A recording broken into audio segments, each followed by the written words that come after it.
buenas noches, soy Enrique Gómez. Como siempre, le agradezco que siga esta conversación donde con datos e investigación conocemos a México en contexto. Hoy este programa se suma a la cobertura especial que estaremos realizando en Mexiquense Noticias para darle seguimiento puntual a la elección del Poder Judicial.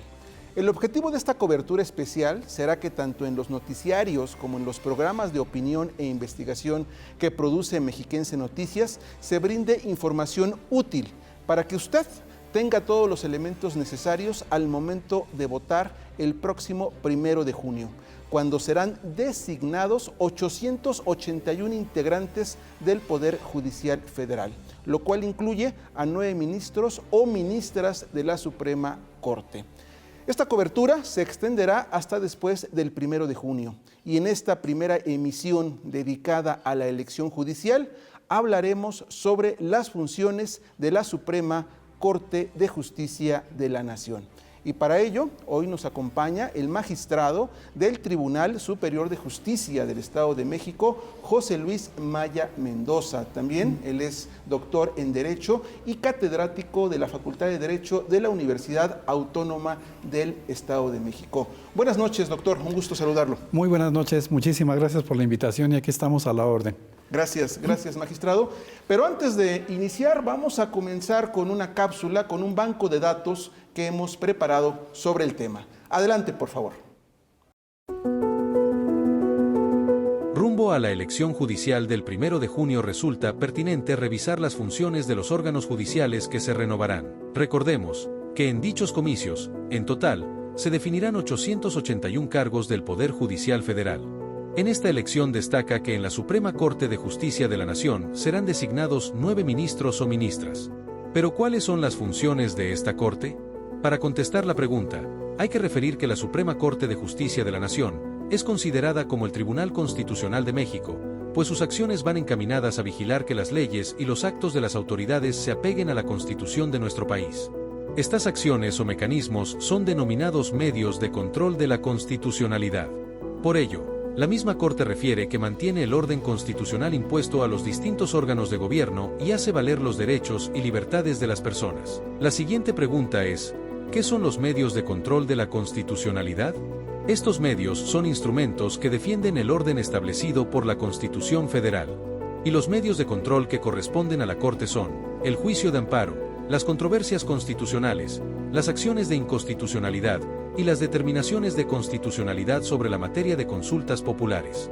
El medio de control que es muy recurrido por los ciudadanos y ciudadanas es el juicio de amparo, el cual es un medio para proteger los derechos humanos. Así, un juicio de amparo procede contra los actos de autoridad que violen los derechos humanos, y también contra las leyes o acciones de autoridades federales que vulneren la soberanía de los estados. Gracias, pues vamos a comenzar con los antecedentes. El pasado 15 de marzo, la Suprema Corte de Justicia de la Nación celebró sus 200 años de existencia. Aniversario, que hay que decirlo, ocurre en un momento de renovación histórica para este poder. Magistrado, ¿qué significa para la Corte, para la Suprema Corte, someterse a una votación para la designación de sus integrantes justo cuando está cumpliendo 200 años en esta coyuntura histórica? Muy bien.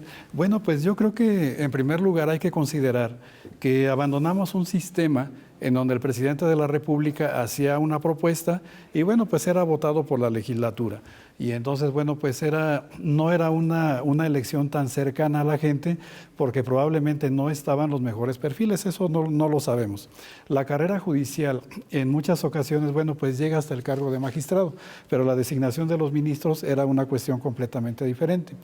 En la actualidad, con esta reforma constitucional que, bueno, pues ya entró en vigor y que, bueno, pues ya estamos prácticamente preparados para encarar este próximo proceso, bueno, pues yo creo que significa para los ministros, para los futuros ministros y ministras de la Corte, para mí, un mayor compromiso con la ciudadanía, porque esto parte justamente de aquellos temas que socialmente han sido reclamados, históricamente reclamados, en donde se advierte que la Suprema Corte y en general los tribunales del país pues están alejados de la ciudadanía. O sea, no conocemos al ciudadano y el ciudadano tampoco conoce a la persona que los va a juzgar.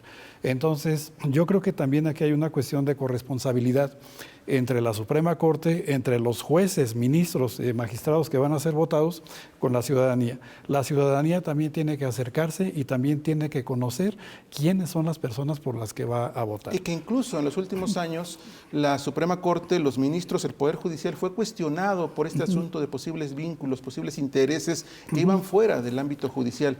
¿Requiere una mayor legitimidad social el Poder Judicial? Yo creo que requiere una mayor información acerca de lo que hacen los jueces, ministros, magistrados, etcétera. Yo creo que el hecho de que se obedezca a un interés político está un poquito lejano. Creo que la Corte, los tribunales colegiados en general, los tribunales de los estados, pues se dedican más a la cuestión jurídica que a la cuestión política. Muchos ministros, magistrados, en este proceso en donde, bueno, pues sabemos que incluso existieron bastantes protestas, pues decían que ellos no eran políticos, que ellos eran únicamente juristas. Evidentemente, cuando un tribunal resuelve en cualquier sentido, pues hay una o varias personas a las que no les va a agradar la resolución que se tome porque ciertamente se perjudican ciertos intereses. Y a nivel constitucional, cuando hablamos de la Suprema Corte, cuya función primordial es el control de la Constitución, me explico, el control es el cuidado, es la preservación del texto constitucional. Entonces, evidentemente aquí, como hablamos de controles, hablamos de controversias entre poderes públicos y generalmente, bueno, pues a un poder público probablemente no le agrade alguna determinación que se tome. Y ahí cómo precisamente acercarse más, cómo los ministros, la Suprema Corte, se puede acercar más a la ciudadanía. Usted dice, se decía, o ellos decían, somos juristas, sí, no políticos o no representantes sociales, pero ¿cómo se pueden acercar desde el ámbito del derecho a la ciudadanía? Lo que pasa que creo que sí es muy necesario, pero probablemente esto pues es una cuestión que no sé si llamarle tardía, pero recientemente se está haciendo. Se ha estimado que el juez dicta su sentencia, el magistrado dicta su sentencia, y esta no tiene que ir a ser defendida en una plaza pública, sino que simplemente tenemos nosotros la posibilidad como ciudadanos de acudir a algún recurso. Entonces, no es que los jueces, magistrados, ministros trabajen a escondidas, porque realmente no es así, sino que requieren probablemente de un mayor acercamiento, sin dar nombres, porque eso no lo podemos hacer, sin dar datos personales, datos sensibles, pero sí informar a la ciudadanía qué se resolvió y por qué se hizo. Esto es una práctica que se está tomando a fechas muy recientes, en donde podemos ver en redes sociales, que es lo de hoy, cómo sale el magistrado, cómo sale el juez de distrito, se presenta, estas son mis funciones, pero eso es algo que la ciudadanía no conocía. Entonces recientemente lo comienza a conocer y bueno, pues ahora que sean electos los nuevos integrantes de los poderes judiciales, bueno, pues ojalá que también el ciudadano tenga la oportunidad de acercarse. Si se me permite, hay algunos procesos judiciales en donde están abiertas las puertas para la ciudadanía. Si hablamos de procesos orales en materia penal, podemos acercarnos, podemos entrar a presenciar la audiencia. Si hablamos de oralidad en materia mercantil, también podemos entrar y presenciar las audiencias. Las audiencias son públicas. Porque aquí es un punto importante. Sí. La Suprema Corte, el Poder Judicial, ¿han cumplido con su función de precisamente cuidar, ser esos medios de control, pero lo que les ha faltado en cierta forma es una mayor socialización? Exactamente, yo creo que es eso. La función, desde mi punto de vista, está cumplida. Ciertamente... Ha habido algunas fallas también, claro, puede ser. Sí, claro. O sea, eso creo que no lo podemos dejar de lado. Pero vamos a pensarlo de esta manera. Yo como magistrado tengo una postura, tengo un determinado tema, tengo que tomar una resolución y yo estoy convencido de lo que voy a hacer. Pero probablemente el magistrado de junto que integra el tribunal conmigo opina totalmente lo contrario. Y el otro también. Entonces, no es una cuestión tal vez ni de cuestión política, ni mucho menos, sino de ponernos de acuerdo. Tan es así que en tribunales se genera una jurisprudencia, por ejemplo, que dice una cosa y en otro tribunal se genera otra en sentido totalmente contrario. Entonces yo creo que finalmente son únicamente posturas, pero de esas posturas sí hay que socializar. En eso estoy completamente de acuerdo. De acuerdo, pues le agradezco. Bien, estamos platicando en México en Contexto sobre la función de la Suprema Corte de Justicia de la Nación en el contexto de la elección judicial. Vamos a un corte y regresamos. Estamos en México en Contexto.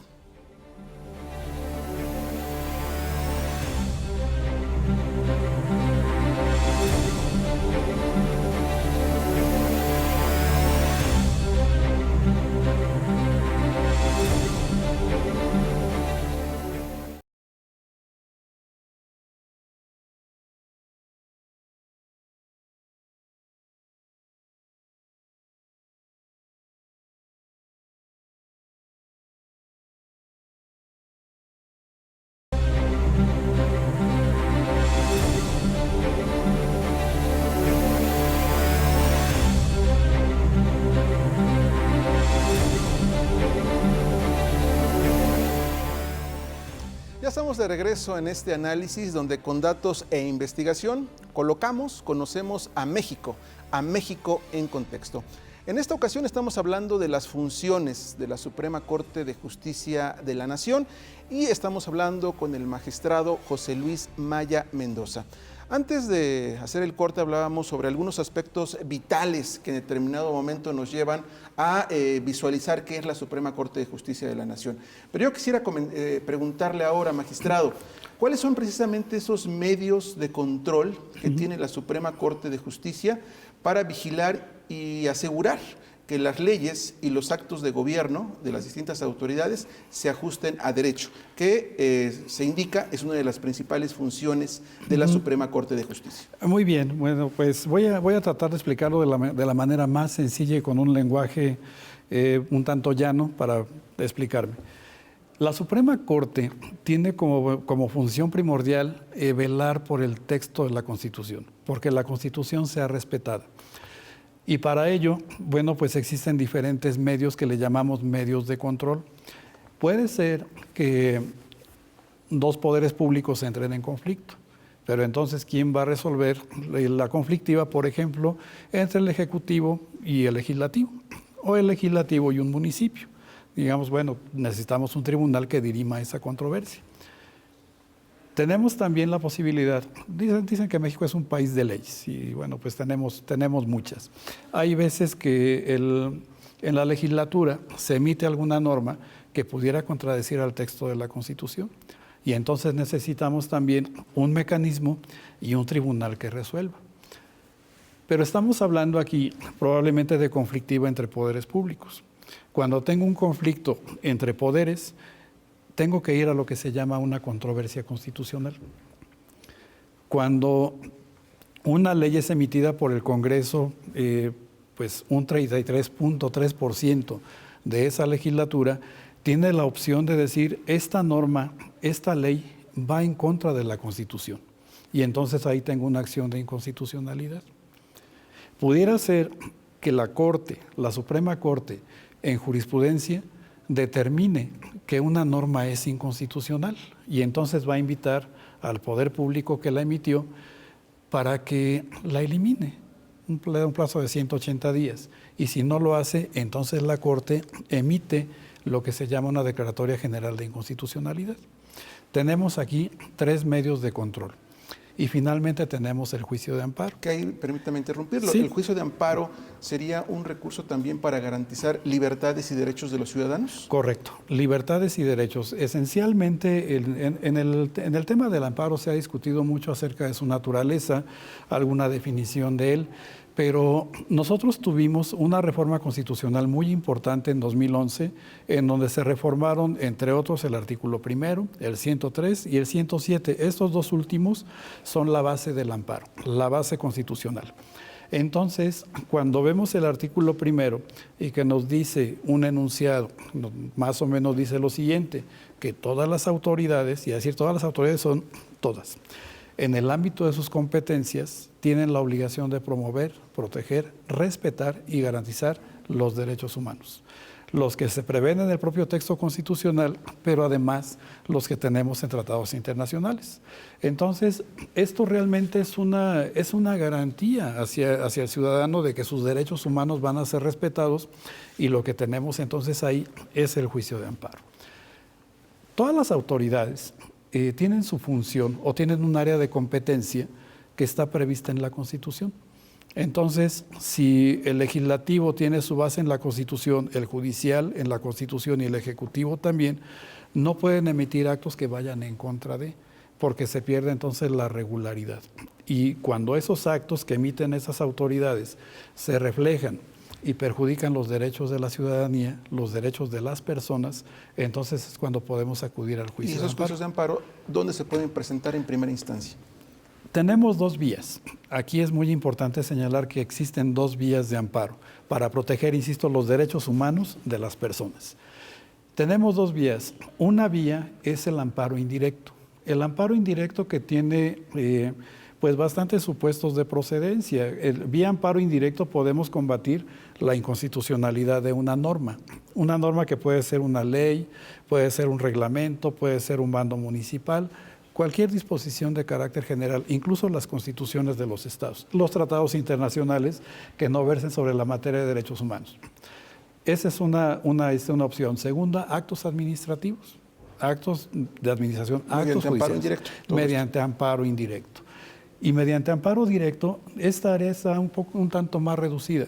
Está un tanto más reducida porque, acorde con lo que prevé nuestra ley, amparo directo podemos acudir únicamente respecto de sentencias dictadas por tribunales judiciales, administrativos, agrarios o del trabajo.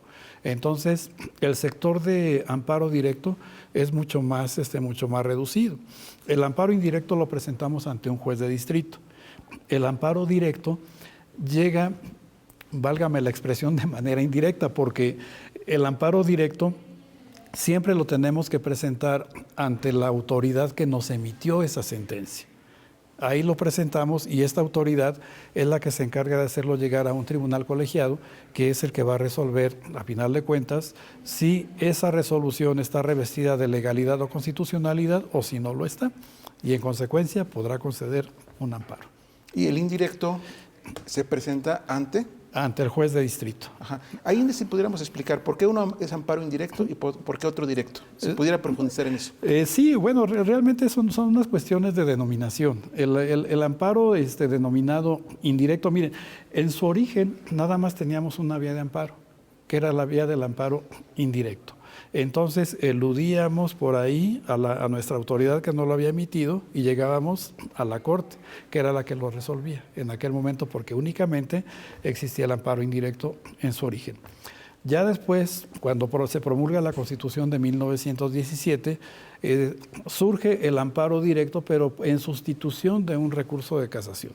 Entonces decíamos, pues ya podemos llegar de manera directa a la Corte, que era quien lo resolvía también. Los tribunales colegiados se crearon con posterioridad. Pero en ambos casos pueden llegar al Pleno de la Suprema Corte. Sí, y fíjese que este tema es muy interesante.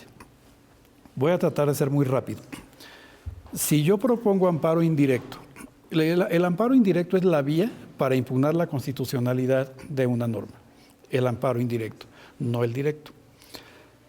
Entonces, si la resolución me es adversa, si el juez de distrito dice no te amparo ni te protejo porque estimo que la norma es constitucional, yo tengo derecho a un recurso de revisión y ese recurso llega a la Corte. Aquí no está el conocimiento del tribunal colegiado. Entonces nos vamos a la Corte y es un amparo en revisión.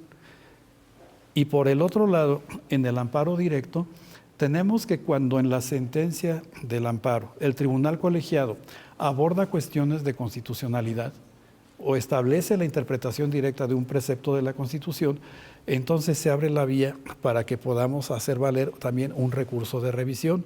Esta cuestión es novedosa. Con nuestra ley de amparo que entró en vigor en 2013. Entonces ya tenemos la posibilidad y entonces ya tendrá que llegar a la Corte y la Corte determinará, porque podemos enunciar que el único y último intérprete de la Constitución es la Suprema Corte de Justicia de la Nación. Si pudiéramos ejemplificar, ¿cuál sería una causa por la cual un ciudadano podría presentar un amparo indirecto? para, digamos, una situación muy cotidiana?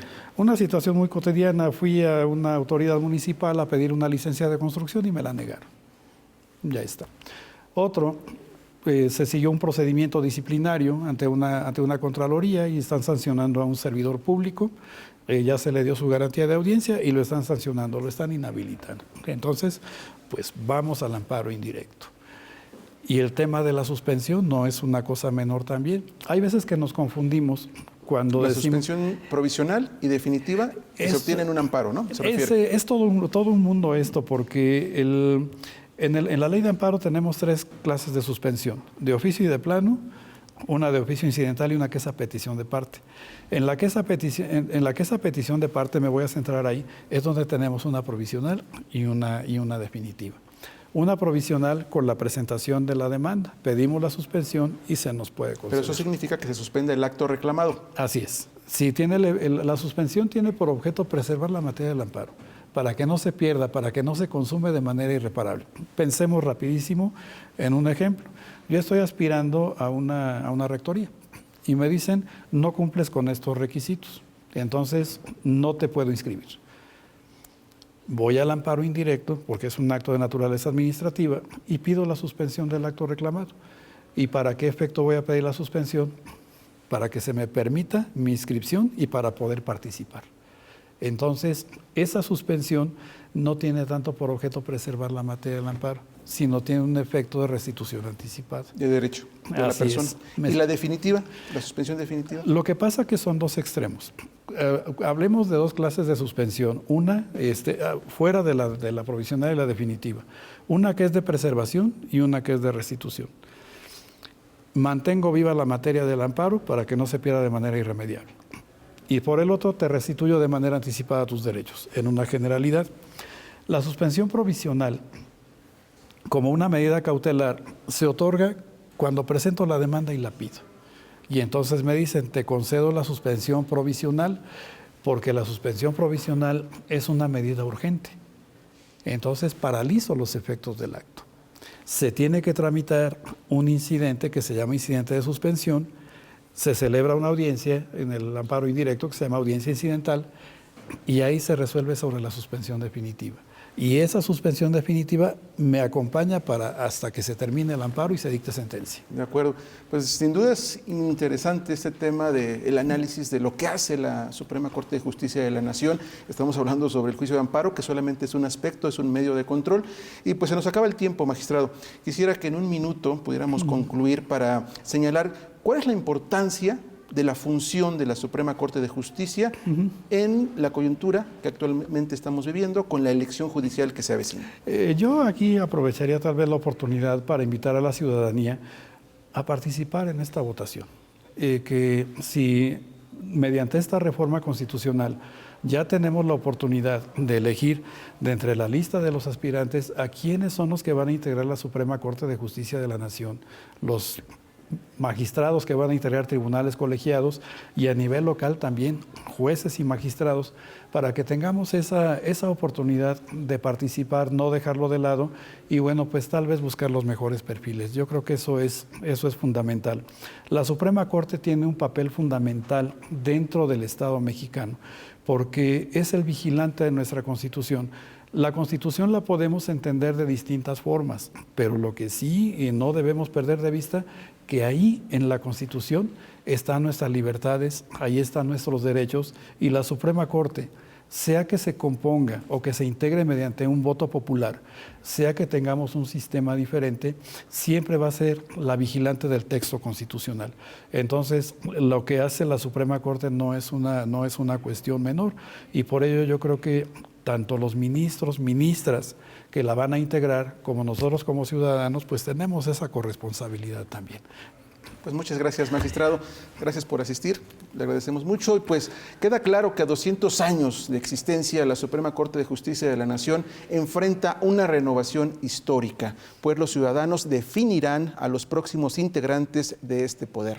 El reto y expectativas son compartidas. La justicia deberá ser de todos. Le agradezco que nos haya acompañado, pues nuevamente conocimos a México en contexto. Buenas noches.